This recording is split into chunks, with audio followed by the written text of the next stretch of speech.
글을 올렸는데 한 40% 정도 지금 손해를 보고 있는데 차라리 그 돈을 한국 증시에 투자했으면 20% 정도 벌었을 건데 손해가 막심하다.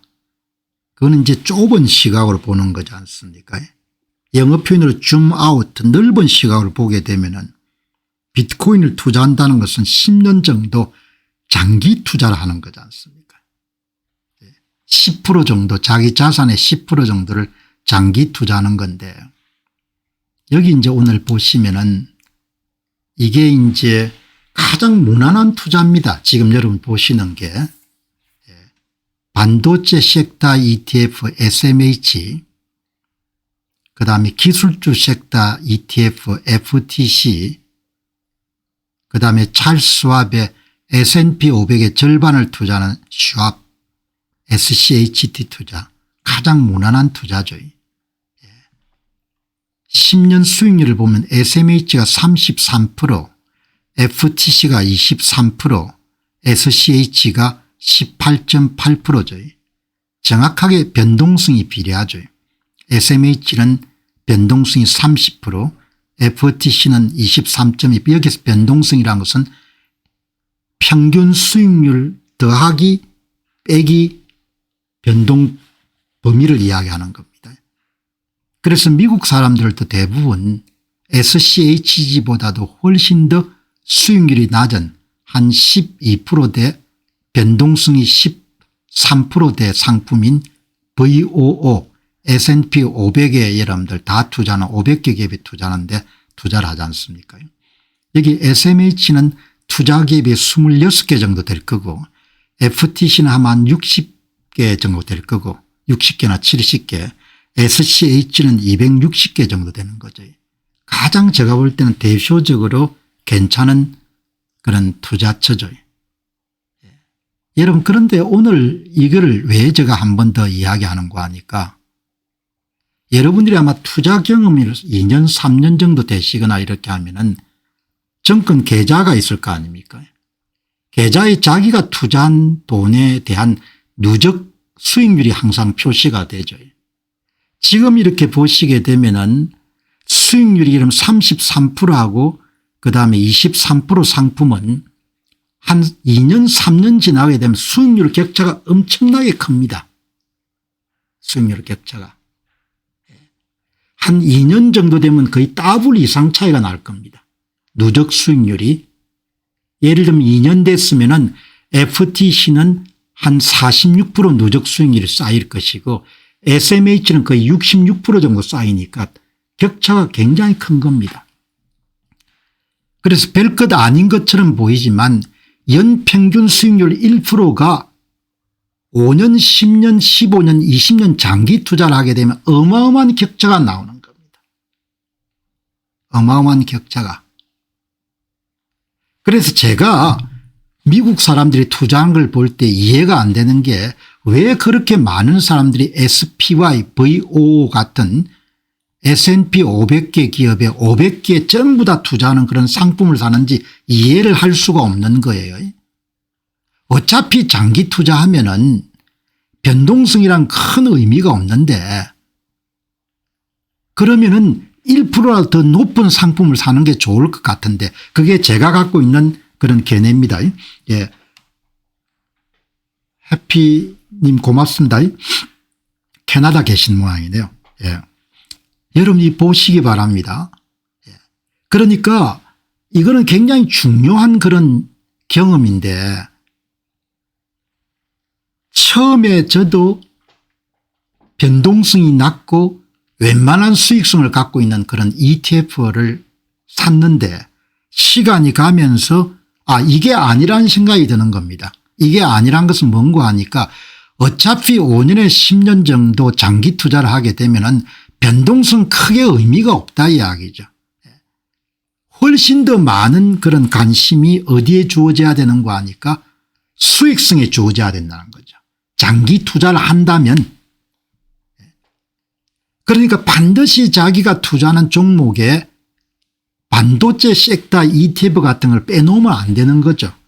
왜냐하면 현존하는 ETF 가운데 가장 수익성이 높으니까 물론 변동성이 좀 큽니다.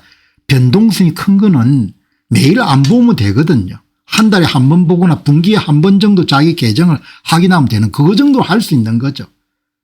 그러니까 제 이야기가 100% 옳을 수는 없지만 제가 경험한 거는 2년 3년 지나면서 계정을 열어보게 되면은 반도체 섹터 ETF에 투자한 거하고 기술주 섹터 ETF에 투자한 거하고 나스닥 여러분들 ETF에 투자한 거하고 SCHD S&P 500에 투자한 거하고 사이에 수익성 누적 수익률이 너무 격차가 터지는 겁니다. 그치? 그래서 시간이 가면서 점점 더 SCHG 같은 그런 부분은 비중이 이렇게 높게 안 잡는 겁니다. 아주 중요한 겁니다. 그러면 내가 왜 여러분들 목소리를 높여가지고 비트코인을 이야기하느냐. 어떤 사람 미친 사람이라고 하지 않습니까? 투자 사기꾼이라고 이야기하는 사람인데 왜 이야기하느냐. 수익성 때문에 이야기를 하는 거다. 수익성 때문에. 변동성만 여러분 이겨낼 수 있는 수익성 때문에 비트코인에 여러분 한 10% 정도 투자라고 이야기하는 겁니다. 여기 보시면 누적 수익률을 보시기 바랍니다. 어마어마한 차이가 나는 겁니다. 10년 투자하게 되면은 좋은 ETF인 기술주 섹터 ETF FTC가 누적 수익률이 692%인데 반도체 섹터 ETF SMH가 1684%가 되는 겁니다. 돈 단위가 커지게 되면은 엄청난 격차가 나는 겁니다. 그래서 변동성을 그렇게 중요하게 이길 필요가 없다 이야기죠. 변동성을 당신들 한번 봐라 이야기. 10년 누적 수익률을 지금은 이렇게 감이 안 오겠지만 자기가 직접 ETF를 투자해가 5년 10년 지나게 되면은 눈이 그냥 확 뜨일 정도로 그 격차가 큰 겁니다. 변동성은 자주 안 보면 되는 겁니다. 자주 안 보면. 그래서 수익력 측면에서 비트코인 여러분들 이길 수 없는 겁니다.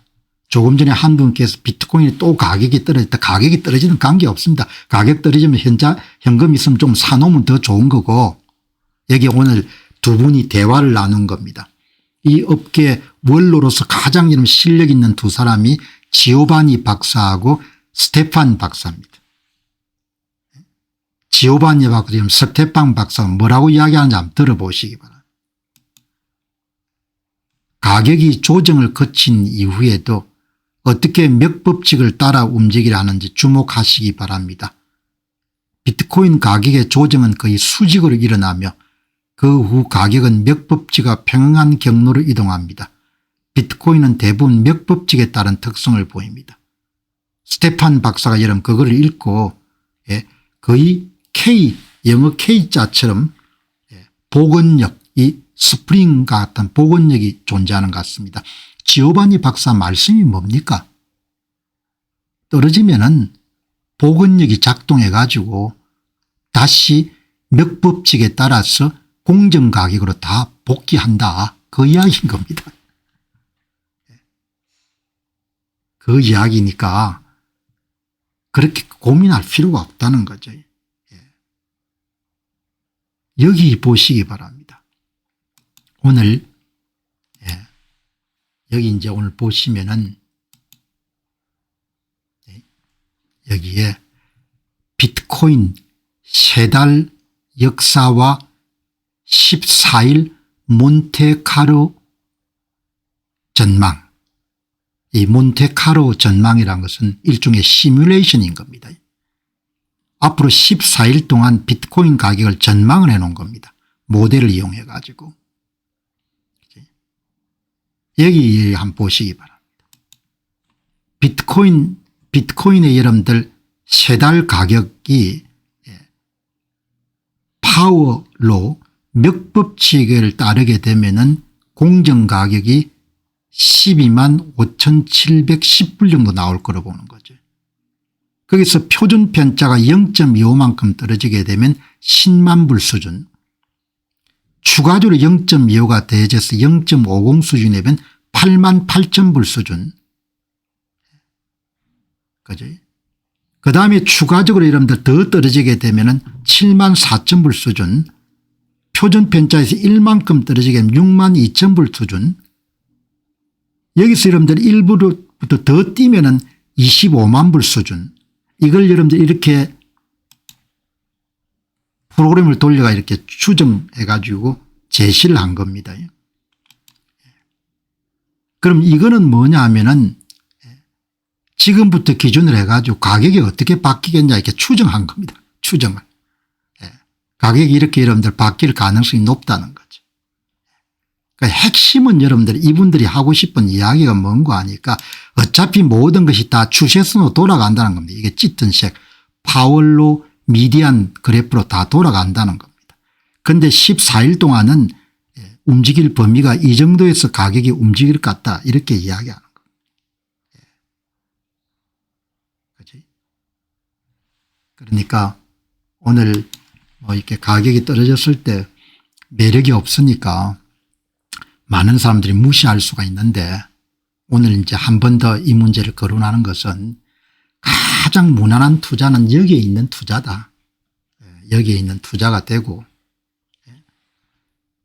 그다음에 이 투자 중에서 누적 수익률 격차가 시간이 가면서 너무 커지기 때문에 변동성이 좀 높더라도 우리가 주목해야 될 것은 수익률에 주목을 하는 것이 좋겠다. 그죠? 여러분들이 만일에 직접 투자를 하셔가지고 SMH, FTC, SCHG 종목 3개 ETF를 투자했으면 1년 가고 2년 가고 3년 가고 4년 가면은 계좌에 찍히는 누적 수익률이 확 차이가 납니다. 이렇게. 그래서 깨우치는 거죠. 아 이게 평범한 투자를 해서 안 되구나. 지나치게 분산된 투자를 해가지고는 수익성을 올릴 가능성이 없구나. 그리고 수익성 1%가 굉장히 중요하구나. 그렇기 때문에 자산의 한 10% 정도는 그냥 비트코인에 투자하는 것이 수익성을 올릴 수 있는 굉장히 좋은 그런 길이다. 이렇게 생각하는 거죠. 이 방송을 준비하다 보면은 좀 건방진 사람들이 많지 않습니까? 미국의 전문가들은 그렇게 건방진 이야기를 잘 안 하는데 가끔가다 여러분들 거슬릴 정도로 건방진 이야기를 하는 사람들이 있거든요. 내 잘났다 뭐 이런 이야기인 겁니다. 내 잘났다 이렇게 이야기하는데 오늘 한 분이 미국의 이 레버리지 비트코인 변동성의 끝판왕이죠. 가장 변동성이 강하지만 가장 투기적 성향이 강한 그런 투자가 마이크로 스트래티지 MSTR 투자지 않습니까? 최고치에서 지금까지 60% 정도 주식이 빠진 겁니다.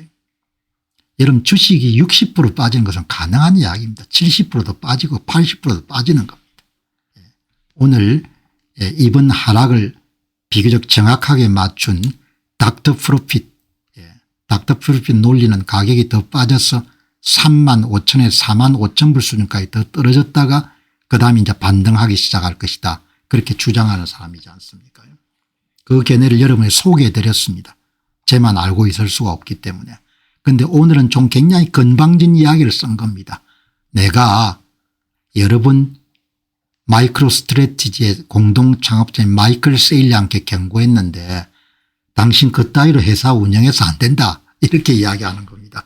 얼마나 여러분 제가 언짢은지 좀 완곡하게 이야기할 수 있어야 되는데 건방진 이야기지만 우리가 한번 보시죠. 나는 마이클 세일러에게 비트코인을 끊임없이 매수하고 이를 자사주로 뒷받침하는 것은 불장난이라고 여러 번 경고했습니다. 얼마나 건방진 이야기인 겁니까? 혹시 제 방송이 그렇게 들리면은 여러분들이 이야기해 주시기 바랍니다. 저는 입에 항상 가설이라는 이야기를 이야기합니다. 투자 가설이 다를 수가 있다 이야기죠. 지금도 이런 국장에 투자할 수 있는 겁니다. 국장에 여러분들 한국 기업의 미래에 베팅하고 원하에 베팅하면 국장에다 투자할 수 있는 거죠. 나는 도움이 되는 친구가 되려 노력했고 위험을 보려하게 했으나 그런 내 경고를 무시하고 쓰레기라고 부르며 역공했습니다.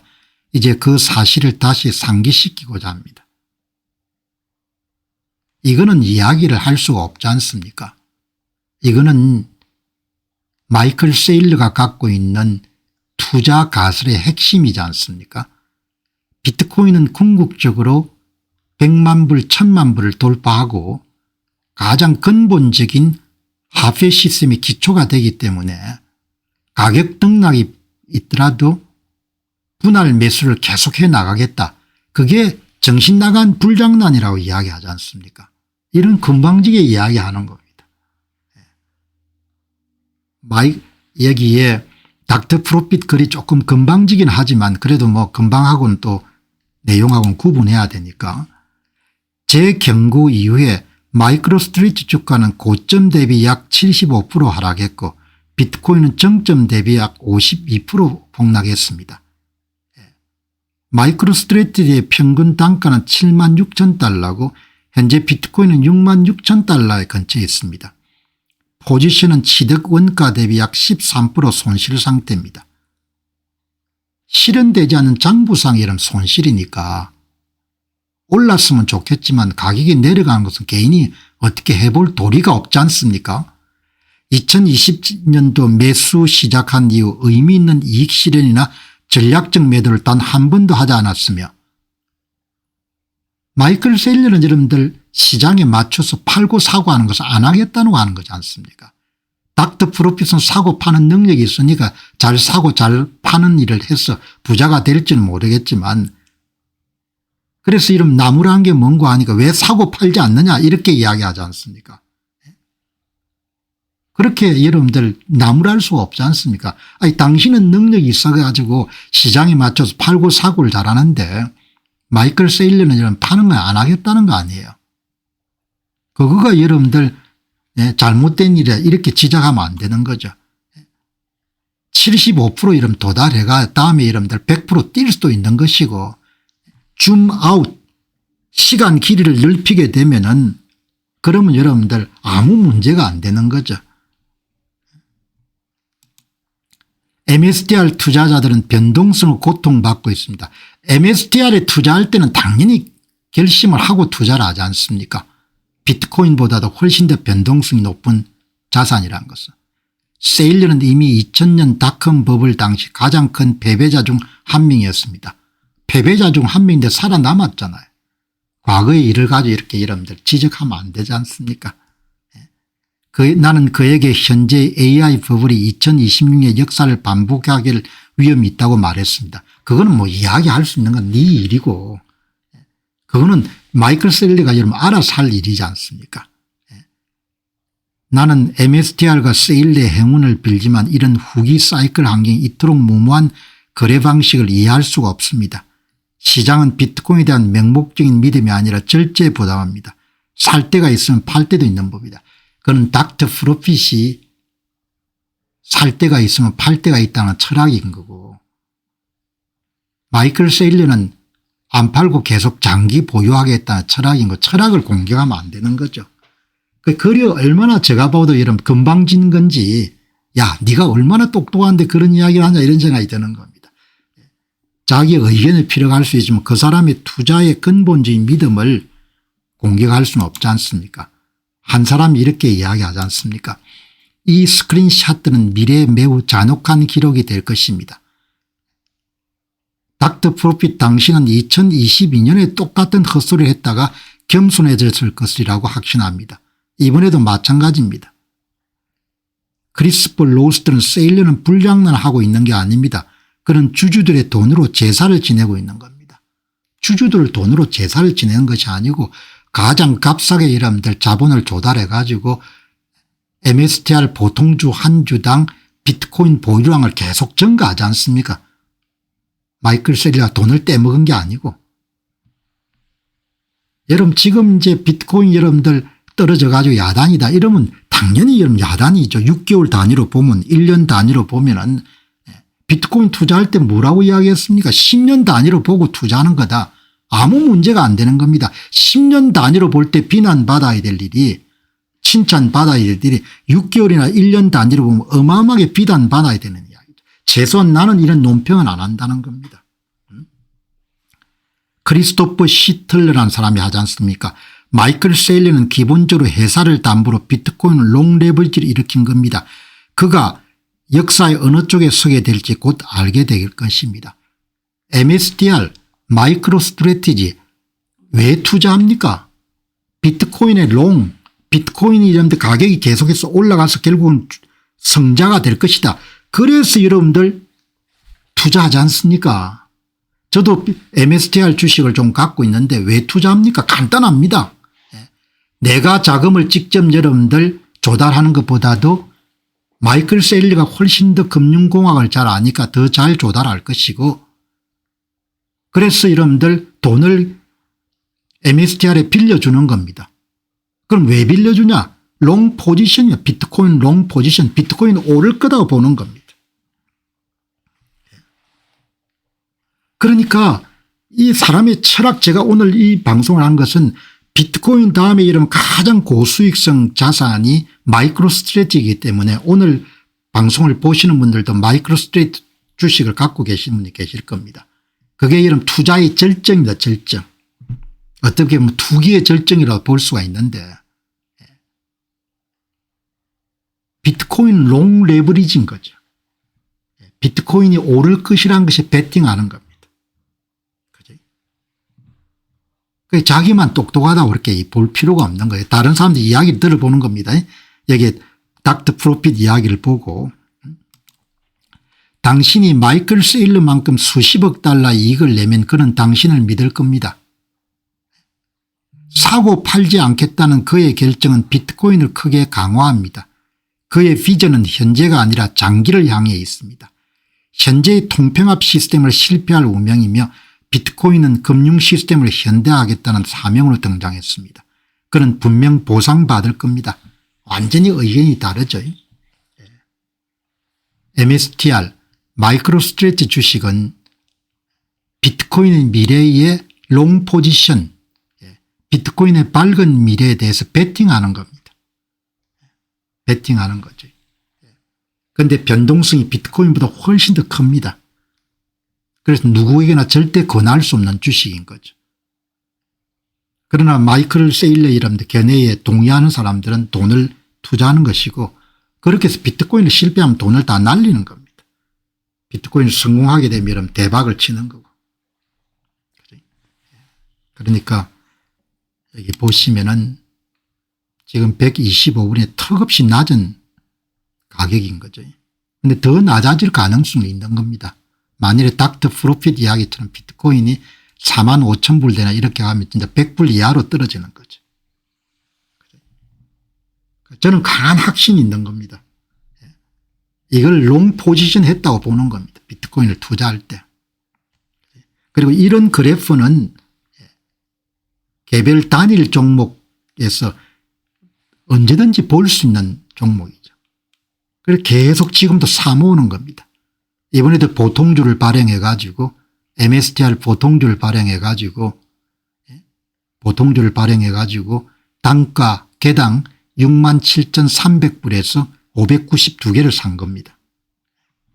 그러니까 이런 게 여러분들 변동성이 너무나 큰 부분에 대해서 부담이 있으면은, 그러면 앞에서 이야기한 것처럼 이렇게 좋은 훌륭한 ETF가 있는 겁니다. 이런 훌륭한 ETF 사면은 그냥 계속해서 오르니까 변동성도 낮고, 그러니까 여기서 그냥 이런 걸 하면 되고, 그런데 본인이 조금 더 고수익성을 노리고 나는 변동성은 이겨낼 수 있다, 그렇게 하면 10% 정도를 비트코인에 투자하는 것이고, 거기서 더 공격적이면은 MSTR 주식을 조금 많이는 말고 조금 살 수가 있는 거죠. 그죠? 그러니까 MSTR이 저점이라 생각하고 105불 때 제법 매수했는데 104불까지 떨어지고 100불 이하로 떨어지면 더블로 살 겁니다. 100불 이하로 떨어지면 진짜 좋은 기회죠. 일생일대의 기회인 거죠. 100불보다 또 더 떨어질 수도 있겠지만, 그럼 그때는 이제 분할 매수하면 되겠죠.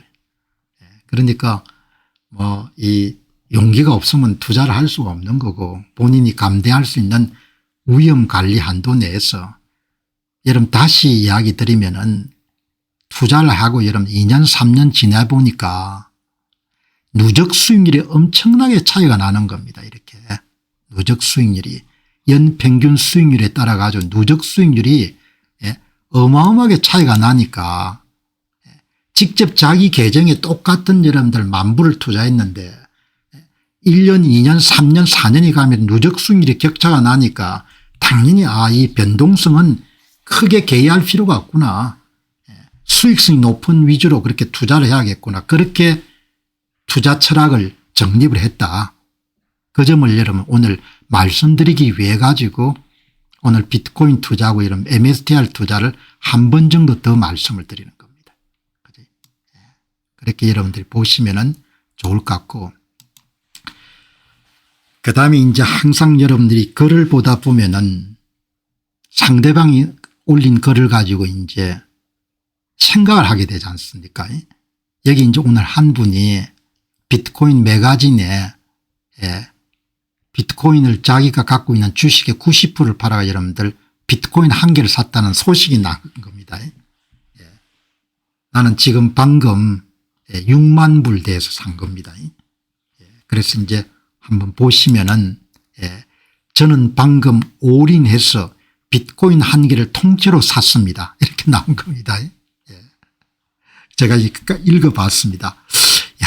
이번 주에 제가 갖고 있는 주식 포트폴리오 90%인 6만 7천 달러의 제 주식을 팔아 비트코인 한 개를 샀습니다. 6만 7천 불 다 팔아버린 겁니다. 그게 이분이 갖고 있는 금융자산의 거의 90%가 비트코인에 치중이 된 겁니다. 물론 제가 바닥에 샀는지 모르겠습니다. 하지만 풀코이너 비트코인 한 개를 온전히 소유한 사람이 될 기회는 대부분 사람들이 갖지 못하는 기회라고 느꼈습니다.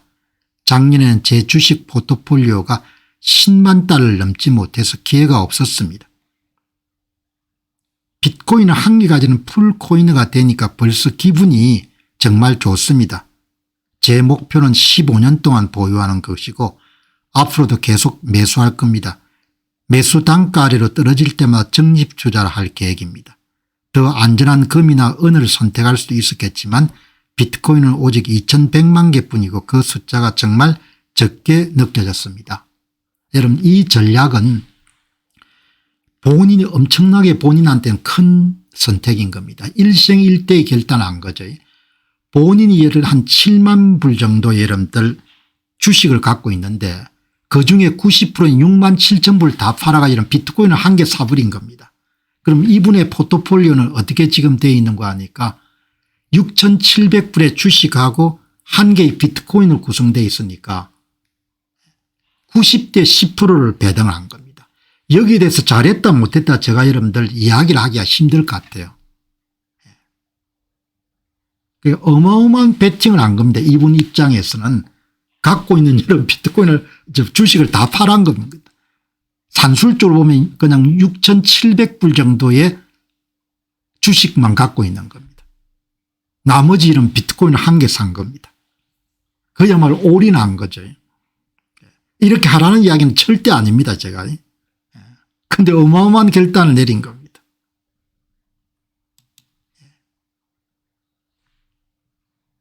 이렇게 투자하면 무난하거든요.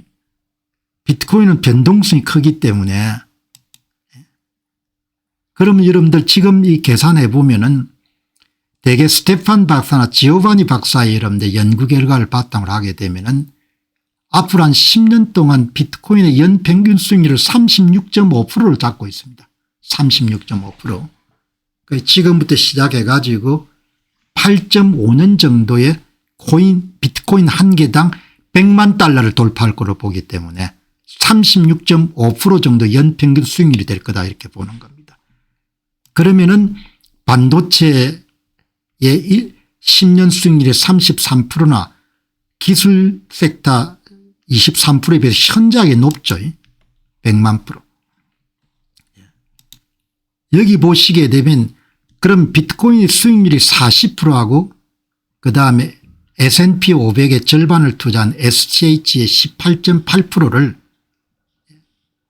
이렇게 보시게 되면은 계산을 해봤습니다. 캐리 공식 투자 수익률을 극대화할 수 있는 그런 지침이 되는 캐리 공식 그리고 캐리 공식의 절반인 하프 캐리 공식, 그다음 그중에 또 절반인 쿼터 캐리 공식을 계산을 해보면은 그러면은 비트코인 비중이 69%, 34%, 17.3%로 줄어드는 겁니다. 대부분 전문가들이 하프 캐리나 쿼터 캐리를 권하는 거죠. 대부분 전문가들은 34%나 17% 정도 가지면 된다 이렇게 하는데 이분은 90%를 투자한 겁니다. 어마어마하게 가감한 투자인 거죠. 비트코인 수익률이 30% 낮아지게 되면 풀 캐리가 25.1% 비트코인 비중입니다. 총 자산 가운데 하프 캐리가 12.5%, 쿼터 캐리가 6.3%죠. 그러니까 비트코인의 수익률이 40%에 30% 낮아지게 되면 비트코인 보유 비중도 현저하게 낮아지는 겁니다. 그런데 지금 이분은 뭔고 하니까 여러분들 거의 자기 자산의 90%를 집어넣은 겁니다. 90%를 럼섬 일괄 매수를 하고 그다음부터 DCA 분할 매수를 해 나가겠다 이렇게 이야기하는 거죠. 엄청난 거죠. 그러면 이제 전문가들이 조언을 주로 어떻게 하냐. 일반적인 투자자는 쿼터 캐리가 가장 권장됩니다. 비트코인이 40% 정도의 연평균 수익률을 기록하더라도 비트코인 17%, SCH 68%, 현금 15%. 비트코인 수익률이 30%로 기록하게 되면 비트코인 6%, SCH 83%, 현금 11%. 그리고 비트코인 미래를 굉장히 낙관하더라도 전체 자산의 17에서 20% 정도만 비트코인에 배분하는 거죠. 그런데 자기 자산의 이름 90%를 집어넣은 겁니다. 그런데 이분의 판단에 대해서 제가 잘했다 못했다는 이야기를 못하겠어요. 왜냐하면 본인이 결정한 거니까. 90%를 집어넣은 겁니다. 그러나 그걸 계기로 해가지고 전문가들은 어떻게 보는지 한번 판단해 본 겁니다. 전문가들은 대개 한 10% 내외를 투자하는 게 좋겠다 이렇게 이야기하는 겁니다. 이 글을 쓰는 걸 보니까 좀 젊은 분 같은데 물론 마이클 세일러는 여러분 미래를 굉장히 밝게 보죠. 마이클 세일러가 비트코인이 애플과 아마존의 성과를 능가할 것이 확실하며 전 세계 모든 주요 투자자가 보유화될 것이라고 방금 언급했습니다. 동의합니다. 비트코인은 애플하고 경쟁이 안 되는 거죠. 수익률이. 아마존하고 경쟁될 수 있고 엔비디아하고도 경쟁될 수 없는 겁니다. 삼성전자하고도 경쟁될 수가 없고 SK하이닉스하고도 경쟁이 될 수 없는 겁니다. 그래 투자해야 됩니다. 그럼 얼마 투자할 거냐 언제 투자할 거냐 문제가 남게 되는 거죠. 마이클 세일러 같은 사람은 워낙 굳건한 믿음을 갖고 있기 때문에 결국 전 세계 가장 중요한 자산으로 등극할 거다 이렇게 보게 되지만 실패할 수도 있는 거죠. 그런데 뭐 이런 여러분들 이렇게 여러분들 비트코인 시나리오가 이렇게 나오는데도 불구하고 90%를 투자하는 겁니다. 자, 그럼 이제 제 같으면은 한 절반 정도는 6만 불대 사고 0.5 비트코인 나머지 절반 정도는 조금 더 갖고 있다가 조금 더 조정될 때 샀으면 좋지 않겠느냐 그렇게 생각하는데 뭐 이분은 그냥 럼섬 일괄 매입을 해버린 겁니다. 한 개 딱 가지고 그다음부터 굉장히 용기가 있는 선택인 거죠. 자, 그럼 여러분 한번 보시기 바랍니다. 오늘 이제 비트코인이 여러분들이 이제 비트코인을 살 때 타이밍 같은 걸 보실 때니까 6만 불 때도 그렇게 비싼 가격은 아닌데 더 떨어질 가능성이 높으니까 그 관련 정보를 한 번 더 보시기 바랍니다. 예. 이제 오늘 여기 보시면은 예. 퀸텐님 실무에 굉장히 능한 사람입니다. 예. 오랜만에 제가 글을 소개하는데 더 떨어질 것 같다고 보는 거죠. 예. 제가 비트코인의 바닥을 대충 이 정도로 봅니다. 참조하시기 바랍니다. 비트코인 바닥을 대개 여러분들 5만 5천 불에 4만 불 정도로 보는 겁니다. 이 정도 더 떨어질 것 같습니다. 이렇게 여러분들 퀸텐 실무 차트 분석에 능한 분이 이야기를 하는 겁니다. 본인이 볼 때는 비트코인의 바닥이 아래에 제가 제시한 박스권 어디가에 있을 확률이 저는 80% 봅니다. 확률이니까. 그럼 이 바닥은 언제냐.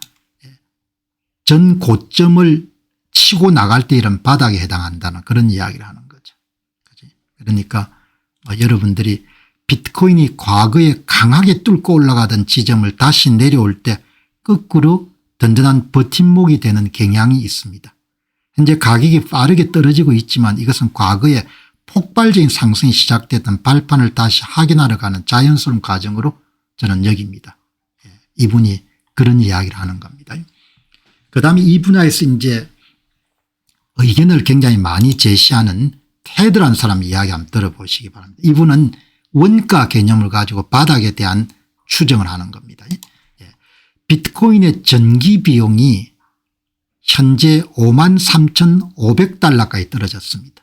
한 달 전에 전기 비용이 6만 달러였습니다. 2025년 4분기엔 7만 1,000달러였습니다. 역사적으로 모든 비트코인 바닥은 전기 비용 위에서 발생했지만 하락장에서는 전기 비용도 계속 낮아지게 됩니다. 비트코인이 실제 바닥이 나오기 이전에 전기 비용이 4만 5천 달러 아래로 떨어져도 저는 놀라지 않을 것 같습니다. 그렇게 이야기하는 거죠. 여기 이런 전기 비용, 붉은색이 전기 비용입니다. 그게 전기 비용에다가 채굴업자들이 마진을 붙여가 판다고 이렇게 보면 되겠죠. 이렇게 여러분들 이게 전기 비용 곡선입니다. 지금 53,500달러. 시장 가격 6만 5천. 지금 좀 내렸겠죠. 그러니까 여러분들이 이런 부분들을 참조하시면은 의사결정 내리는데 도움이 안 되겠냐 이렇게 봅니다. 전기 비용은 비트코인 채굴자들이 비트코인 한 개를 채굴하기 위해 순수하게 지불한 전기료를 뜻합니다. 역사적으로 비트코인 가격은 채굴자의 전기 비용 아래로 잘 내려가지 않는 경향이 있습니다. 그렇지만 하락장이 지속되면 채굴 난이도 조절이나 효율성 변화로 인해 전기 비용 수지 자체가 계속해서 낮아지게 됩니다. 따라서 고정된 숫자가 아니고 가격과 함께 움직이는 가변적인 바닥 지지선 정도로 이해해야 됩니다. 2025년 말 7만 1,000달러였던 전기 비용이 현재 5만 3,500달러 내려왔는데 추가 하락 가능성이 열려 있습니다. 역사적으로 이 전기 비용은 기술적 경제적 바닥 구간에 진입한 것으로 해석할 수가 있습니다. 그러나 이제 이번 1분기가 2천만 개가 비트코인 한정 개수 2,100만 개 가운데 2,000만 개가 이제 다 채굴대가 이런 시장에서 거래가 됩니다. 이제 채굴업자에게 남겨진 것이 100만 개 정도가 남게 됩니다. 데이비드 씨 유정 전문가입니다. 이번에 이제 몇 주만 있으면은 비트코인의 2천만 개 채굴이 모두 다 끝나게 됩니다. 그러면은 시장에 통용되는 개수가 1985만 개입니다. 그리고 3월 달에 2천만 개가 모두 다 채굴이 완료가 됩니다. 그러면 하루에 450개씩 신규 비트코인이 공급이 됩니다. 그러면은 거래소에 거래되는 물량은 일평균 250만 개 정도가 될 겁니다. 2020년에는 300만 개였습니다. 물량이 줄어드는 거죠. 왜냐하면 기관들이 일단 사면은 물건이 나오지 않으니까 2020년에 300만 개가 여러분들 거래소에 거래를 기다리는 물량이었으면 지금은 250만 개가 정도가 되는 거죠. 그렇게 여러분들 한번 참조하시기 바랍니다. 저희들 하더라도 이제 나이가 든 세대니까 이런 거를 일찍 알아차리지 못했죠. 저도 이제 바쁘고 이렇게 해가지고 오늘 젊은 투자자들 한번 보시기 바랍니다. 젊은 투자자들이 한국에서 돈을 많이 번 사람들이 있습니다. 35세 젊은이네요. 저는 고3 수험생처럼 투자 공부를 했습니다. 20대에 35억 원을 벌고 퇴사를 했습니다. 공부를 많이 했네요. 고려대학을 나온 분인데 저는 수능 공부보다 투자 공부를 더 열심히 했습니다. 수능보다 인생을 더 크게 바꿀 수 있는 게 투자라고 생각했습니다. 직장에 쓰는 시간보다 투자의 노를 덜 쏟으면서 직장에서보다 돈을 더 벌고 싶어하는 것은 도둑놈 심보라고 생각합니다. 한정수 연두 컴퍼니 대표가 한 이야기를 우리보다 앞서가지 여러분들 기회를 잡은 사람이니까 한번 35세 보시기 바랍니다. 2018년부터 공부를 했네요.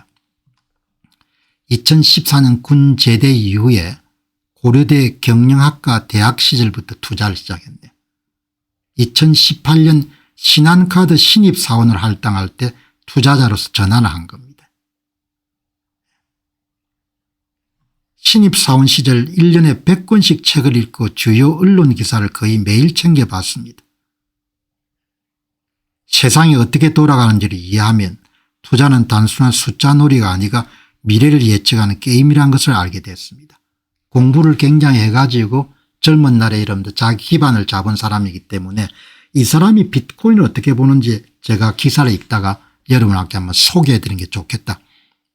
여기 투자방송은 나라가 좀 많이 어려워지겠지만 오늘 방송을 보시는 분들이 다 저마다 생존의 길, 성공의 길, 번영의 길을 찾는 데 도움이 될 수 있는 지식과 정보를 제공하는 것을 가장 중요한 목표로 하는 겁니다. 나라가 여러분들 많이 흔들리더라도 개인의 삶은 흔들리지 않고 무너지지 않아야 된다는 그런 생각을 하기 때문에 그게 모든 게 다 경제적인 그런 발판이나 방파제가 있어야 되지 않습니까? 그거를 제공하기 위해서 제가 투자 방송을 하는 겁니다. 저는 대부분 투자가 어느 정도 끝난 상태이기 때문에 굳이 뭐 이렇게 깊게 공부해야 될 그런 필요는 없는 겁니다. 저는 여러분들 상당히 투자가 어느 정도 웬만큼 그냥 어느 정도 정리가 돼 있는 상태입니다. 더 이상 뭐 많이 사야 되거나 이렇게 할 필요가 별로 없는 상황인 거죠. 그래도 공부를 왜 하냐. 시대 흐름을 읽는 것도 있지만 투자 방송을 통해서 더 많은 분들이 시행착오하지 않고 돈 잃지 않고 지름길을 찾아가지고 생존의 길, 성공의 길을 모셔가는데 도움이 될 수 있도록 그렇게 하기 위해서 계속해서 투자 방송하는 겁니다. 방송 준비가 여러분 굉장히 고됩니다. 8시간 9시간 10시간 정도 집중력으로 공부를 해야 되기 때문에 이런 글도 그냥 넘길 수 있지만 이 젊은 분들의 이야기를 오늘 공병호 TV를 보신 분들한테 소개해 주면 힘이 되겠다. 도움이 되겠다 이렇게 보는 거죠. 왜? 우리 세대보다 훨씬 더 앞선 젊은 세대분들이 이야기하기 때문에. 이 누구죠? 이분이 성함이 한정수님이 여러분들 크게 전환한 것이 바로 비트코인을 사모으면 비트코인은 계속 성장할 것이라는 믿음으로 2018년부터 1개, 2개 사기 시작했습니다. 2018년, 2019년 본격적으로 비트코인을 모으기 시작했지만 2년간 수익률은 마이너스 70%입니다.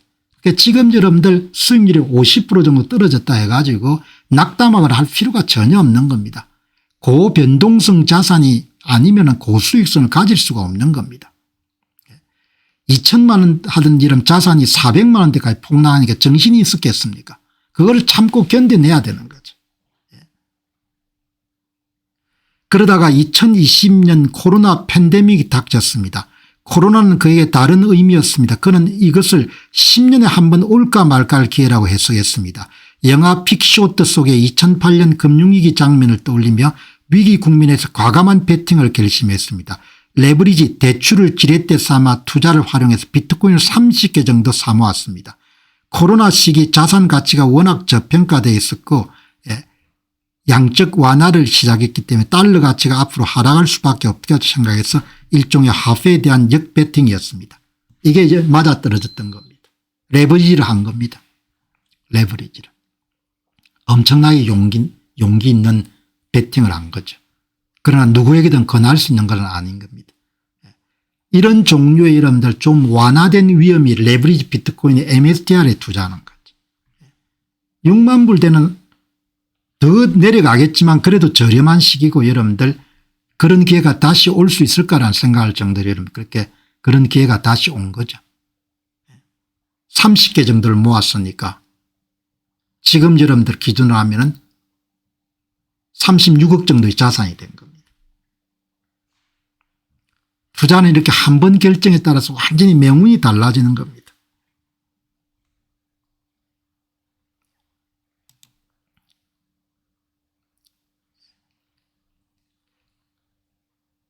한 대표가 강조하는 비트코인의 본질은 탈중앙화입니다. 정부나 은행 같은 중앙 권력의 통제를 벗어나 개인이 자산을 직접 보관 이전할 수 있다는 것입니다. 100억이든 1000억이든 국경을 넘어 이동하는데 본질 차이가 없습니다. 수수료도 거의 동일합니다. 그런 비트코인이 달러보다 위조 우려가 적다고 합니다. 비트코인을 위조하려면 장부를 조작해야 되는데 그런 연상력을 갖고 있는 사람이라면 비트코인 조작보다 채굴이 더 경제적인 구조입니다. 지난해 도널드 트럼프 미국 대통령이 주도로 시작된 스테이블 코인 열풍은 아직 제대로 시작도 안 했습니다.